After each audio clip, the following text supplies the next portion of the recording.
আপনারা দেখছেন 24 ঘন্টা ইন্ডিয়া টিভি, সর্বদা সবার পাশে সবার মাঝে।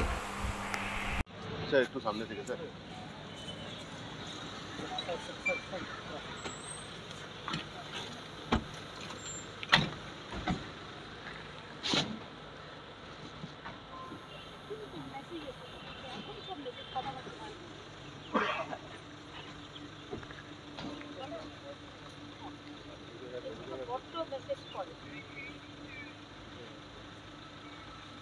তোমাদের সবাইকে হ্যাপি নিউ ইয়ার, ভালো থেকো। এখন আমি যাই ঘুরে আসি। রাজ্যের মানুষের নতুন বছরে কিছু বার্তা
নতুন করে কিছু বলার নেই।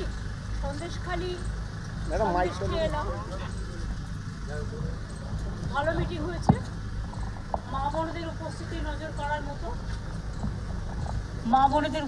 নজর করার মতো ছিল। খুব মিষ্টি মিটিং হয়েছে, সন্দেশের মতোই। সন্দেশখালিকে অনেক ধন্যবাদ। বছরের কালকেই শেষ দিন, ঠিক শেষ দিনের প্রাককালই বলতে পারে। আর আপনাদের সকলকে হ্যাপি নিউ ইয়ার অ্যাডভান্স জানাচ্ছি। কালকের দিনটাও বছরটা ভালো করে শেষ হোক। এরপর তো আমাদের গঙ্গাসাগরের মেলা আছে, পৌষ সংক্রান্তি আছে, সুতরাং জানুয়ারি মাস তো অনেক প্রোগ্রাম আছে, এগুলো চলবে। আপনাদের সকলকে বলছি ভালো থাকুন, সুস্থ থাকুন, সুন্দর থাকুন। আর কালকে যে বাঘটিকে আমাদের বন্যকর্মীরা ধরেছেন প্রশাসনের সাহায্যে, সাধারণ মানুষের সাহায্যে, সবাই একসাথে খুব ভালোভাবে সমন্বয় করে করেছে। বাঘটি ভালো আছে, সুস্থ আছে, এই পর্যন্ত আর কি। ঠিক আছে, ভালো থাকুন। অনেক অনেক ধন্যবাদ। আজ এ পর্যন্ত। সঙ্গে রাখুন 24 ঘন্টা ইন্ডিয়া টিভি। দেখতে থাকুন সব জেলার সব খবর সবার আগে 24 ঘন্টা ইন্ডিয়া টিভির পর্দায়। নমস্কার।